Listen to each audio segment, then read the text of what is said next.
Hello, hello, bienvenue. Nous sommes dans la leçon du dimanche. Nous entamons, à vrai dire, vraiment le cœur du message de cette leçon. Nous parlons encore une fois sur Jérusalem et tout ce qui se passe pendant cette période assez obscure, difficile, entre le départ de Jésus, l'Église primitive qui commence, mais un peuple qui n'a pas voulu entendre, un peuple sourd, dont une prophétie était proclamée même par Jésus quand il était là, concernant son avenir. Donc une ville bénie, une ville à quelque part sainte, une ville qui a vu donc le Messie lui-même marcher sur ses rues, dans les parvis du temple, une ville vraiment très importante dans le plan du salut du Seigneur, mais qui a choisi de trahir Jésus, de ne pas l'accueillir, le recevoir.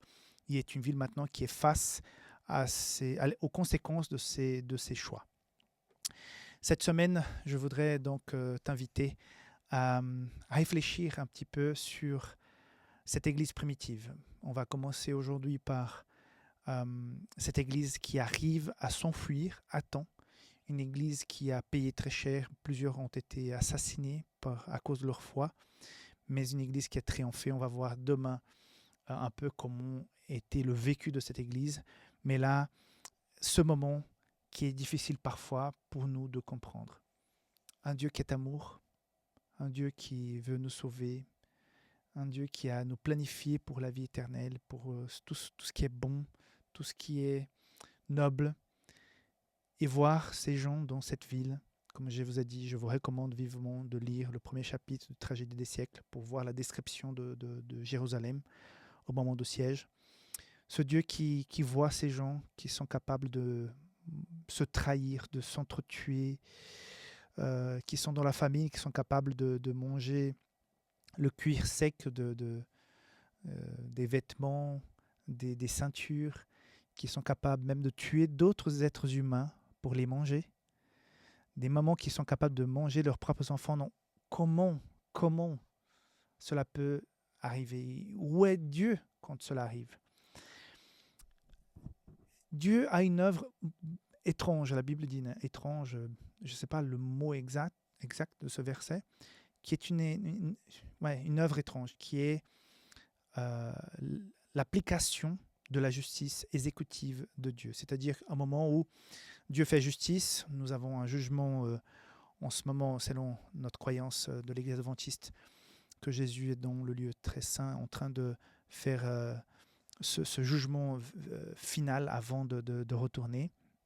Mais à un moment donné, il faut exécuter la sentence. À un moment donné, il y a les avocats, les juges, les tramitations et tout ça, mais à un moment donné, il y a un verdict. Et quand il y a un verdict, la personne ne part pas se balader. Si elle est coupable, elle doit donc suivre la peine qui a été prononcée par le juge.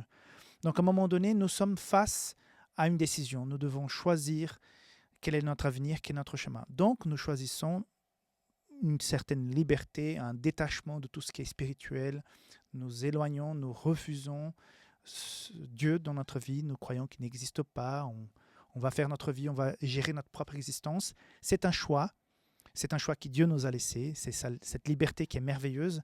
Il ne va pas nous obliger, comme j'ai dit hier, d'aller au ciel. Personne ne voudra d'aller au ciel comme ça par obligation, parce que ça ne serait pas le ciel pour cette personne.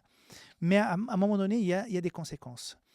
Là, dans cet échantillon qui est concernant donc le refus de ce peuple qui était le peuple de Dieu d'accepter Jésus comme son Messie, on voit quelques années après son refus un début de conséquences.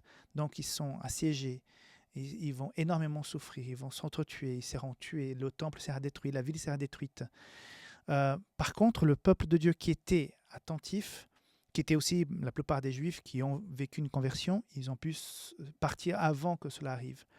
Mais qu'il est dur parfois de voir toute cette conséquence mauvaise sur le péché.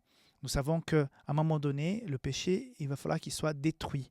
À ce moment-là, on sera tous contents, on est tout le monde d'accord. Qui est d'accord qu'on puisse détruire le péché? Tout le monde lève la main. Je suis le premier, toi le premier. Mais cela signifie que toute personne rattachée au péché, une fois que le péché est détruit, la personne disparaîtra aussi. Il y aura une fin au péché, à tout ce qui est mauvais dans ce monde. Bon, à ce moment-là, toute personne qui s'attache va finir aussi son existence avec l'effacement de péché. Ça peut paraître un peu paradoxal, un Dieu d'amour, mais ceux qui aiment sont aussi justes. S'il n'y avait pas, dans notre vie d'aujourd'hui, si on n'est pas juste, par exemple, tu es un patron d'une entreprise et tu as 20 employés, et tout à coup, il y a un, après deux, après 5, 10 employés qui décident de venir au travail, mais de ne plus travailler. Ils veulent faire autre chose, ils veulent regarder le foot, la télé, manger, passer du bon temps. Ils sont là quand même, hein. De 8h à 18h, ils sont là au boulot, mais ils ne produisent plus rien. Et parce que tu es un chrétien, un patron tellement d'amour, tellement spirituel, que tu dis, mais c'est pas grave, c'est comme ça, je vous aime. Non, ça sort tu vois, du bon sens. Écoutez, vous avez décidé de venir au travail, mais de ne pas travailler. Je suis désolé, je vous apprécie comme personne, tout ça, mais vous ne pouvez plus quitter, vous ne pouvez plus rester, vous devez quitter l'entreprise. À un moment donné, à quelque part, Dieu nous invite à le suivre, à vivre une relation avec lui, à nous préparer pour la vie éternelle et tout.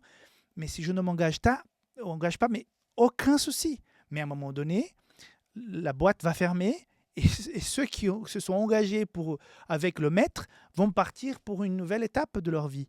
Et ceux qui ont choisi de ne pas suivre, ok, aucun souci, mais voilà, il faut assumer les conséquences. Donc, on voit dans cette expérience à Jérusalem un petit aperçu de ce qui va nous attendre. Donc, ça va être dur, mais avec Dieu, nous aurons donc cette sortie de secours, comme j'ai dit hier. Regardons ici. Dans Luc 19, 44. Il viendra sur toi des jours où tes ennemis t'environneront des tranchées, t'enfermeront et te serreront de toutes parts. Ils te détruiront, toi, tes enfants, au milieu de toi. Et ils ne laisseront pas en toi pierre sur pierre, parce que tu n'as pas connu le temps où tu as été visité. C'est-à-dire, tu n'as pas accepté Jésus quand il est venu te visiter. Aucun souci, c'est ton choix, ta liberté. Mais voilà les conséquences. De la même manière, Dieu nous a dit, Matthieu 24, Luc 21, que la fin des temps s'approche pour cette terre. Donc, il y aura des moments très compliqués. Et de la même manière, nous devons aussi nous placer, faire un choix. Il y a plusieurs personnes qui aujourd'hui vivent, qui sont invitées, mais qui n'ont pas accepté le message. Il y a différentes formes d'accepter Jésus. Okay? Mais Jésus appelle toutes les personnes possibles, imaginables, pour qu'elles puissent le suivre. Mais à un moment donné, la fin de l'histoire va s'arrêter, et à ce moment-là, tout naturellement, chacun va poursuivre sa route, soit pour une nouvelle étape, soit pour la fin d'une existence. Mon appel aujourd'hui que je te fais, c'est que tu puisses prendre ça en considération, bien réfléchir. Est-ce que j'ai bien pris ma décision ferme et profonde de suivre le Christ, même si parfois je tombe, même si parfois je peux faillir, mais je suis la route, j'ai droit sur moi mon objectif qui est de suivre le mieux possible Jésus, de faire en sorte que ma vie soit différente, parce que ce qui m'inspire est quelque chose de plus haut, de plus noble. C'est l'invitation que je te fais aujourd'hui. Cet exemple est très important. C'est un peu étrange, toute cette destruction, cette fin un peu terrible, mais voilà, c'est la réalité qui est devant nous, et c'est la réalité qui va arriver tôt ou tard sur cette terre. Donc, mais pas de panique, comme dit le verset à mémoriser hier. Si nous avons le Christ à côté de nous, nous n'avons rien à craindre. Donc, que Dieu te bénisse, que tu puisses partir encouragé. Le Seigneur est avec nous. Bye bye.